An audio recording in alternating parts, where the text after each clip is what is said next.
Okey. Assalamualaikum dan selamat malam semua. Pada hari ini saya Yunus Dan saya Sadia. ingin berkongsi 5 masa terbaik untuk anda memiliki emas. Kepakaran kami adalah membantu individu yang sering tidak dapat menyimpan wang kepada cara yang lebih efektif, iaitu dalam simpanan emas bagi anda mencapai matlamat masa depan yang lebih baik dalam membina dana persaraan dan dana pendidikan anak-anak.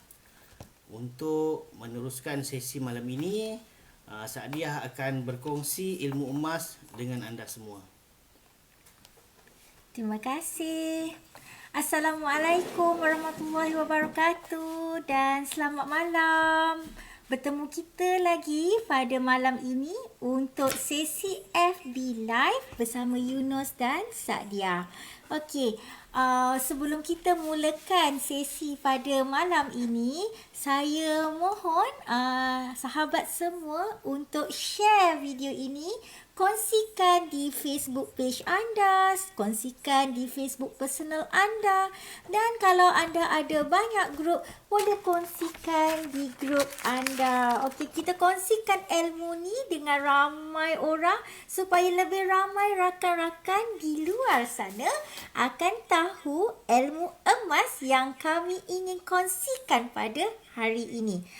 Topik yang paling menarik yang selalu Yunus dan saya terima daripada pelanggan-pelanggan di Public Gold adalah bila masa terbaik untuk beli emas. Bila ya agaknya nak beli emas ni kena ada masa yang terbaik tak? Okey, jadi tanpa melengahkan masa, kami akan berkongsi dengan anda 5 masa terbaik untuk anda membeli emas untuk dana persaraan dan juga dana pendidikan anak-anak. Okey, jadi tanpa melengahkan masa, saya share skrin. Sebentar ya. Okey. Okey, 5 masa terbaik itu adalah yang pertama. Apakah agaknya masa pertama yang terbaik?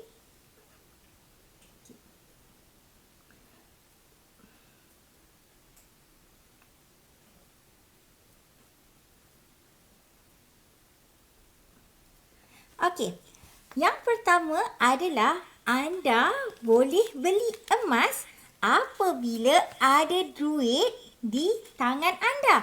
Dan masa terbaik untuk beli emas adalah sekarang. Okey, jadi kalau nak beli emas ni, secara teorinya kita faham bahawa keuntungan dengan membeli emas ni adalah apabila kita beli emas pada harga yang rendah, dan apabila harga emas melonjak tinggi, kita boleh menjualnya. Jadi oleh itu, kita tak pasti bilakah harga yang turun paling rendah, dan kita juga tak pasti bilakah harga emas tu yang paling tinggi. Jadi kalau harga yang lepas, kita boleh tahu. Tetapi jika harga yang akan datang, kita tidak tahu. Jadi oleh itu, apabila kita ingin membeli emas, adalah penting untuk kita pastikan bahawa kita ada duit untuk beli emas. Jadi bila katakanlah anda dah ada niat untuk nak beli emas, jadi anda pun nak tunggu nak beli emas. Jadi duit kat tangan ni memula, okey, duit ni nak beli emas. Tiba-tiba datang anak, "Mak, nak beli aiskrim." Okey, bagi RM1. Lepas tu datang lagi anak yang lain. "Ibu, nak beli buku." Kita tarik lagi duit kita. Selepas tu, kita pula tertengok ada barang yang menarik untuk dibeli. Tak apalah, kita tariklah sikit duit simpanan kita. Kita pun tarik duit simpanan, keluar beli barang. Lepas tu, tak sedar-sedar ada lagi duit yang kita keluarkan untuk beli barang. Nampak pula ada tom yum yang sedap, boleh hantar delivery ke rumah. Seronoknya, tak payah masak hari ni. Jadi kita pun bagilah duit kepada rider Food Panda, dan kita bagi tips lagi kepada rider Foodpanda. Wow, sungguh-sungguh bijak kita menguruskan duit kita. Dan apabila harga emas telah rendah, cuba tengok berapa je duit yang tinggal ni? Cukup ke nak beli emas dengan duit yang tinggal begini saja? Jadi, sebab itu apabila kita ada duit, itulah sebenarnya masa yang terbaik untuk nak beli emas. Kalau nak ditunggu-tunggu, alamatnya memang masa itu tidak akan hadir kerana ada banyak keperluan lain untuk anda membelanjakan duit di tangan. Jadi bila ada saja duit di tangan, terus cepat-cepat rompak ke simpan. Kalau rompak maksudnya anda merompak duit anda sendiri untuk membeli barang-barang yang bukan untuk tujuan simpanan. Jadi anda telah membelanjakan kepada perkara yang bukan mencapai matlamat dan fokus anda. Jadi oleh itu anda cepat-cepat sorokkan duit ini, tukarkan duit ini kepada simpanan emas. Jadi itu adalah yang paling penting. Bila agaknya kita ada dapat duit ni? Yang ini yang paling seronok ni. Bila kita dapat duit adalah selalunya kalau orang yang makan gaji, hari gaji adalah hari yang paling menggembirakan kerana duit masuk kat dalam bank. Manakala kalau ada individu yang bekerja sendiri, maka apabila dapat je duit daripada hasil jualan, ketepikan dan simpan untuk beli emas. Katakanlah kita dah dapat dengar berita bahawa ada orang yang dah berjaya mengeluarkan duit daripada air sinar. Jadi daripada duit air sinar tu, air sinar adalah duit daripada KWSP. Duit daripada KWSP tujuan dan matlamatnya adalah untuk dana persaraan. Memandangkan sekarang ni kita sedang dalam tempoh pandemik, adalah dalam tempoh krisis. Jadi banyak orang yang telah kehilangan kerja dan tak cukup duit untuk belanja. Apabila dapat duit air sinar tersebut, saya mencadangkan untuk memberikan kepentingan wang tersebut untuk kelangsungan hidup anda dahulu. Walau bagaimanapun, jika anda boleh mengenepikan paling kurang 10% daripada duit tersebut untuk simpanan dalam bentuk emas, ianya adalah untuk kepentingan anda jua. Okey, jadi bila lagi agaknya hari yang ada duit. Jadi hari yang ada duit ni sebenarnya setiap individu itu adalah berbeza-beza. Ada kalanya adalah hari yang kita dapat bonus. Dapat bonus banyak. Jadi bolehlah dapat simpan emas yang lebih.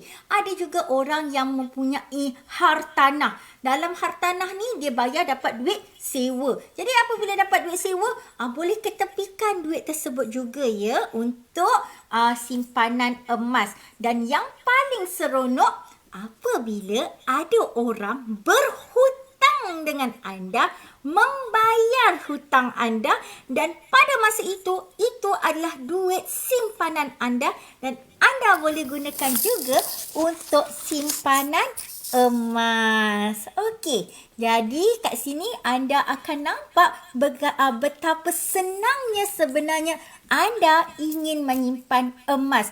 Asal ada duit, terus ketepikan duit anda untuk simpanan emas. Jika anda nak simpan, nak tunggu, akhirnya duit ini akan ditarik oleh tangan anda sendiri untuk perbelanjaan lain. Dan apabila anda ingin membeli emas tersebut, apakah duit yang tinggal lagi di dalam dompet anda? Cukup ke? Cukup ke dengan duit ni nak beli emas? Jadi itu paling penting. Okey, saya nak tengok komen sebentar. Terima kasih Encik Muhammad Hafizuruddin. Assalamualaikum. Waalaikumsalam. Terima kasih kerana hadir pada FB Live ini dan juga berkongsi di platform anda. Okey, jadi baiklah.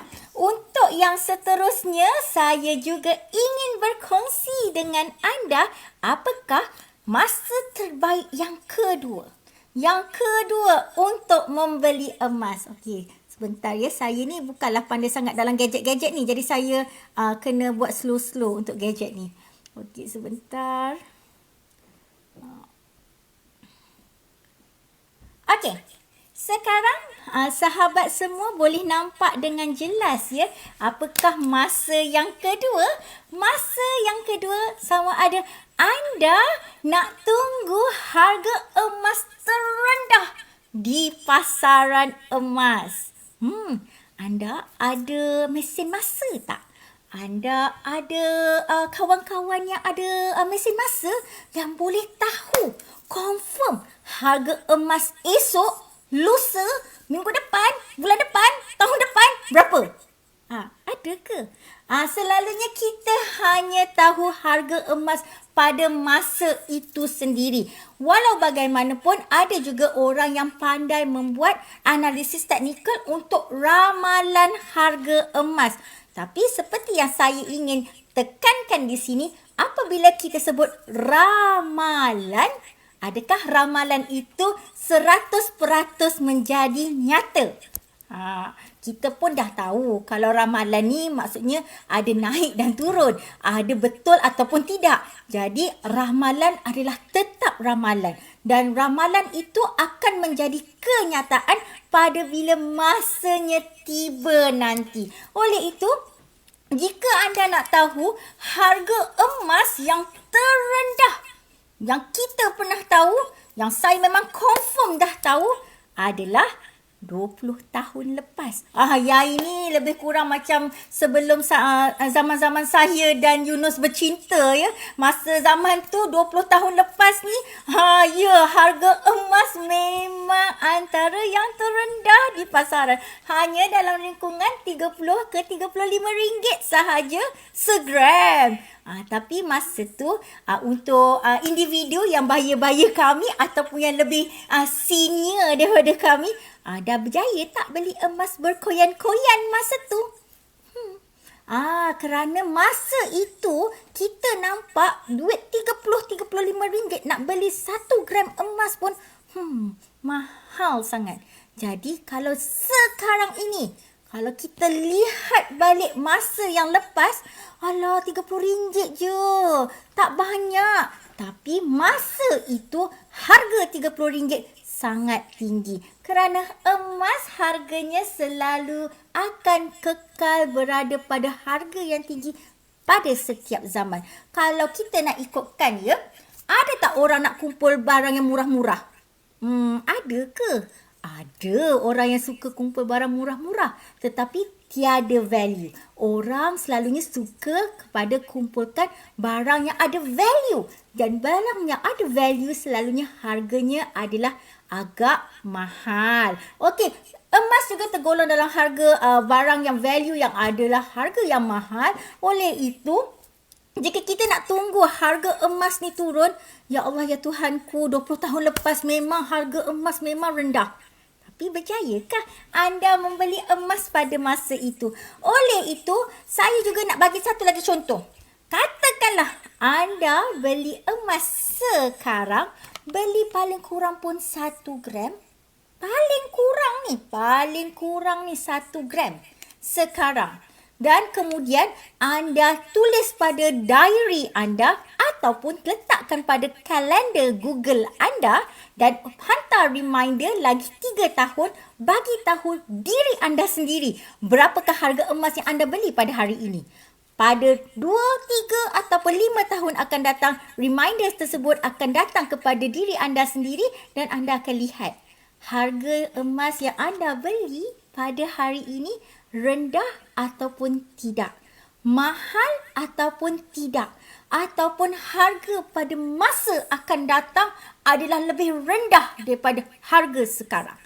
Yang itu kerana saya memang tiada mesin masa. Saya pun tiadalah kawan-kawan yang ada mesin masa. Jadi kalau nak tahu benda ni, kalau bila masa berlalu barulah kita tahu. Dan sebab itu adalah sangat penting untuk kita beli emas apabila kita ada duit. Dan apabila kita ada tergerak je hati nak beli emas, beli kerana kita tidak pernah pasti bilakah harga yang terendah. Dan jika katakanlah sekarang ini adalah antara harga emas yang terendah di pasaran, apakah tindakan anda? Hari tu harga emas 1 gram untuk di account gold accumulation program di public gold harganya hanyalah RM255. Harga untuk hari ini adalah RM260. Ada tak orang yang ambil tindakan untuk beli emas?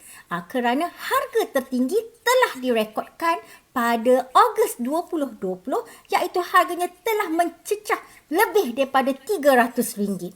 Adakah individu di luar sana mengambil tindakan? Adakah anda mengambil tindakan untuk membeli emas sekarang? Kerana kalau ikutkan harga emas sekarang adalah harga yang di bawah paras terendah. Okey. Saya tengok balik pada komen. Waalaikumsalam Tuan Asrizal. Terima kasih kerana hadir.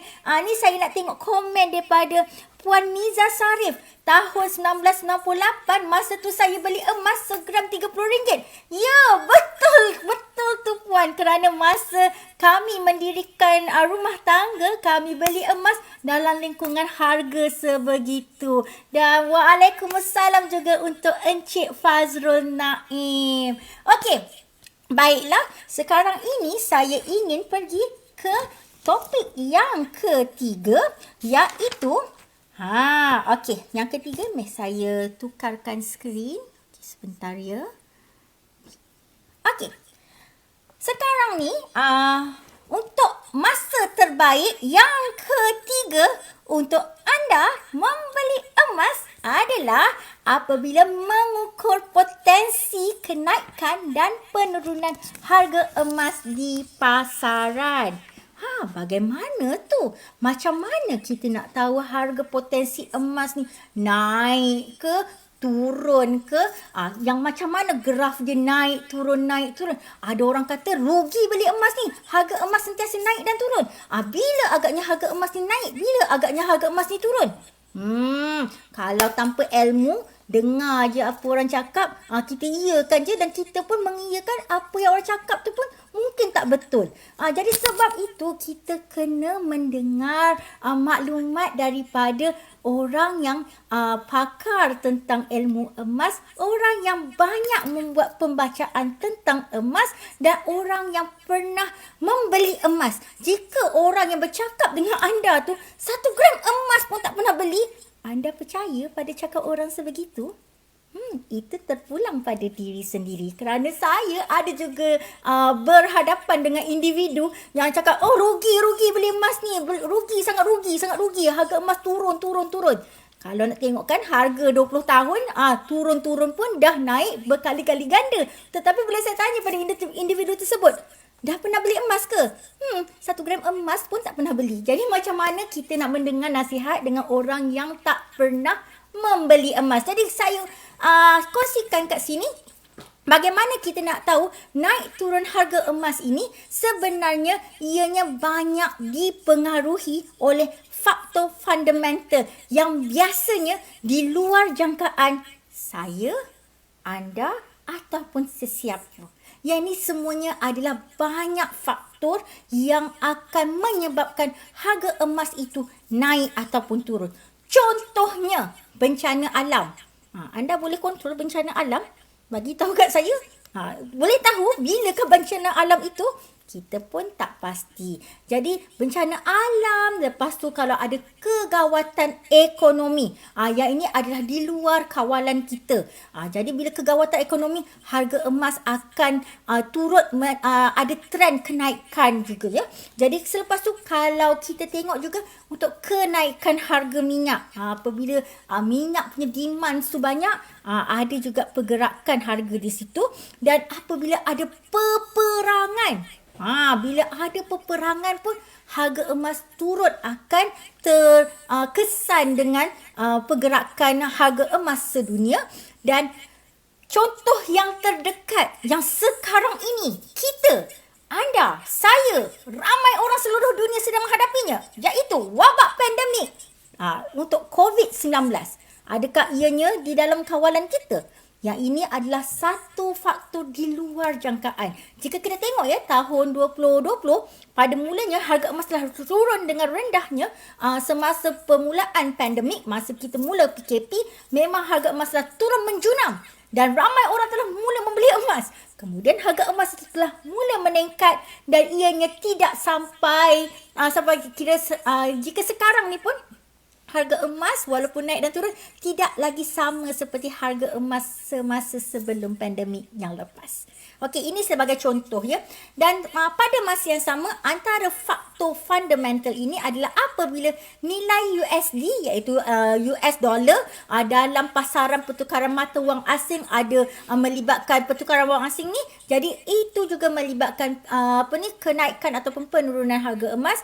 Dan apabila terdapat krisis hutang di negara-negara maju, contohnya di Eropah, di US, ianya juga boleh mendatangkan impak kepada harga emas. Okey, dan saya juga ingin nak berkongsi bahawa apabila keadaan ekonomi negara-negara maju ni tidak menentu. Contohnya hari itu dekat Eropah ada Brexit. Contohnya tahun lepas US dan juga EU ada mengeluarkan stimulasi ekonomi bagi mengawal pandemik COVID-19 ini, COVID-19 ini. Jadi ianya memberikan impak kepada harga emas. Apabila Rusia memberitakan, mewar-warkan penemuan vaksin pertama mereka, masa itu pun terdapat kejatuhan pada harga emas juga. Jadi ada banyak faktor di situ. Oleh itu, anda semua kena faham bahawa harga emas ni dalam tempoh jangka masa pendek akan terdapat graf naik dan turun, naik dan turun. Setiap detik, setiap saat dia naik dan turun. Kecuali kalau hari cuti, hari Minggu, bursa saham seluruh dunia cuti, yang tu dia tak ada pergerakan. Yang itu lain. Kalau bila bursa saham dia start terbuka je, akan terdapatlah kenaikan dan penurunan harga emas. Walau bagaimanapun dalam tempoh jangka masa panjang, kita dapat lihat bahawa emas mengekalkan nilainya, emas akan meningkat. Dan inilah sebabnya wang kita apabila ditukarkan dalam bentuk emas, ianya akan memberikan keuntungan kepada diri anda. Kalau anda simpan emas, anda yang dapat keuntungan tersebut. Kerana wang yang kita simpan ini, wang yang berada di tangan kita ini sangat terdedah kepada inflasi. Yang ini topik ni saya dah kongsikan pada topik topik yang kelima semasa FB Live. Tuan dan puan boleh lihat FB Live sebelum ini. Jadi ini adalah salah satu faktor ya. Jadi oleh itu kita kena tahu bahawa apabila ada hyperinflasi terhadap duit fiat, terhadap duit ringgit, jadi ianya juga akan boleh mendorong kepada kenaikan harga emas. Okey, baiklah, saya nak tengok kalau kita ada masa lagi untuk masuk ke faktor yang keempat. Apakah faktor keempat yang menyebabkan anda adalah patut membeli emas tersebut? Okey, sebentar ya. Okey, nampak tak di situ? Kita sebenarnya patut beli emas masa terbaik pada kategori yang keempat. Topik yang keempat adalah belilah emas pada hari yang istimewa untuk anda. Okey, kalau anda tengok ya, kalau hari perkahwinan, pengantin wanita diberikan barang kemas. Okey, barang kemas sebagai hantaran, sebagai cincin bertunang, cincin merisik, cincin kahwin, semua tu adalah hari istimewa. Jadi itu menunjukkan apabila hari yang istimewa, anda belilah emas. Kalau hari jadi, bolehlah juga daripada membeli hadiah-hadiah yang lepas tu dirosakkan dan telah punah hancur seterusnya selepas digunakan dan tidak kekal. Jadi lebih baik duit tersebut tidak dibazirkan. Lebih baik duit tersebut ditukarkan dalam bentuk emas. Okey, saya nak kongsikan ya untuk anak saya ni kita ada 4 orang anak. Anak yang paling tua umur 18 tahun, anak yang paling muda umurnya tahun ni 8 tahun. Okey, tengok birthday anak pun kena ingat balik. Okey, sekarang ni kalau nak tahu untuk birthday anak, kita selalu belikan apa untuk dia? Yang ini. Kalau yang ini yang masih dia kecil-kecil dapatlah 1 gram. Yang ini pula bila dia dah besar sikit, bolehlah dapat yang hadiah yang menarik sikit. Yang berat gram dia lebih. Kalau anak saya yang perempuan, masa birthday dia dapat set untuk barang kemas. Dia dah umur 18 tahun, jadi saya hadiahkan dia dengan set barang kemas. Ini adalah untuk memastikan hadiah tersebut akan kekal dengan mereka dan mereka akan ingat bahawa ini hadiah yang ibu dan ayah berikan kepada mereka. Jika pada masa akan datang, ketika nak masuk universiti, nak melanjutkan pelajaran, gold bar tersebut, yang gold bar macam ni, bolehlah dijual untuk membiayai pendidikan mereka. Jadi ini adalah salah satu cara untuk kami mendidik anak-anak untuk menyimpan emas. Kita hantar anak pergi sekolah, cikgu ajar anak. Tetapi sebenarnya pendidikan yang paling baik adalah datang daripada rumah anda sendiri. Anda kena mengajar anak anda untuk berjimat cermat, untuk menyimpan. Dan begitulah cara kami mendidik anak-anak. Kalau time birthday tu diberikan 3 pilihan. Pilihan pertama, dapat emas. Kuantitinya akan lebih besar, lebih berat. Pilihan kedua, dapat duit tunai. Kalau dapat duit tunai, nilainya akan lebih kecil. Kalau pilihan ketiga adalah hadiah. Kalau hadiah, boleh pilih hadiah tak boleh lebih daripada RM20. Jadi anak-anak kena fikir, apakah hadiah yang terbaik untuk mereka? Sama ada nak hadiah yang kurang daripada RM20 ataupun wang tunai. Kalau wang tunai dia boleh dapat dalam RM50 ke RM100, ataupun dapatkan emas, boleh dapatkan 1 gram hingga 10 gram, ataupun anak saya yang baru ni dia dapat harga set barang kemas melebihi RM5,000. Itu contoh bagaimana saya ingin mendidik anak betapa pentingnya untuk kita menyimpan dan bukannya membazir. Okey, sekarang ni saya kongsikan pula untuk faktor yang kelima, iaitu apakah yang kelima? Okey, nampak ya? Belilah emas pada hari yang ada promosi. Okey, jika nak beli emas, sebenarnya kalau ada promosi yang menarik, boleh buat bayaran beli 10 gram, boleh bayar sehingga 10 kali, ataupun beli 1 dinar, boleh buat bayaran 10 kali.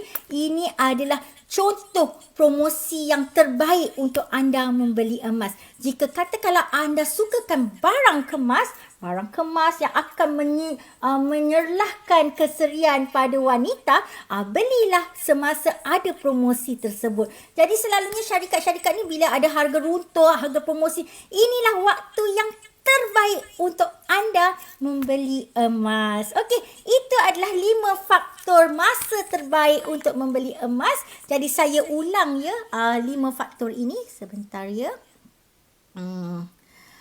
Bilakah 5 masa terbaik untuk anda beli emas? Yang pertama adalah apabila beli emas bila ada duit di tangan, ada masa terbaik adalah sekarang. Kedua adalah jika nak tunggu harga emas terendah di pasaran, pastikan bahawa anda tahu bilakah masa yang terendah itu, kerana kadang-kadang bila anda tanpa ilmu, anda sendiri tidak tahu bilakah harga pasaran terendah. Dan ketiga adalah apabila anda boleh belajar dalam analisis teknikal bagi pergerakan harga emas untuk mengukur potensi kenaikan dan penurunan harga emas di pasaran. Dan seterusnya, masa yang keempat yang terbaik adalah beli emas pada hari teristimewa anda. Dan yang seterusnya, adalah yang kelima, belilah emas pada hari ada promosi.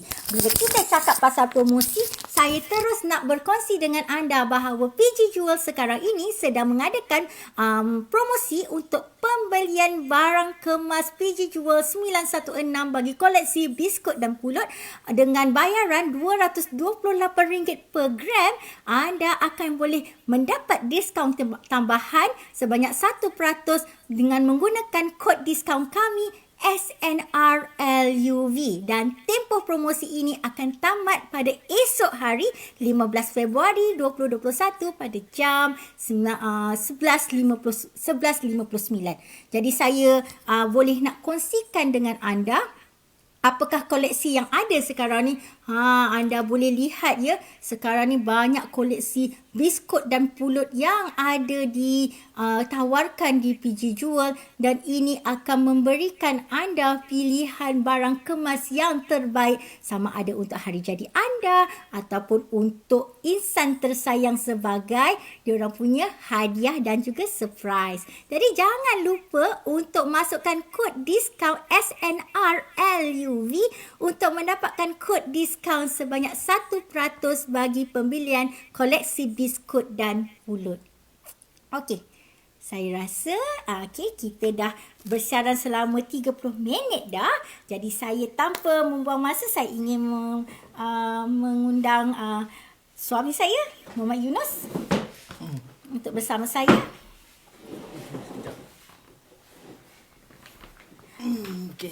Okey, ada apa-apa yang nak dikongsikan? Selamat berhujung minggu. Itu saja kot. Okey. Baiklah, itu saja daripada kami. Terima kasih kerana sudi bersama kami berhujung minggu dengan menonton FB Live kami. Jangan lupa tontonin kami lagi 2 hari. Setiap 2 hari jam 8 malam kami akan bersiaran secara FB Live di Facebook ini, dan juga kami juga kongsikan di YouTube. Jangan lupa untuk hubungi kami jika anda di luar sana mempunyai sebarang persoalan berkenaan dengan simpanan emas ataupun apa-apa promosi yang ditawarkan di Public Gold. Okey, baiklah, itu saja daripada kami berdua. Sinaran SNRLUV untuk promosi PG Jewel, dan itu untuk menamatkan pada Facebook Live kami. Kami berharap anda semua bergembira dan berseronok bersama keluarga, dan semoga kita bertemu lagi pada 2 hari lagi, iaitu hari Selasa jam 8 malam. Okeylah, baiklah. Itu saja daripada kami. Assalamualaikum. Terima kasih.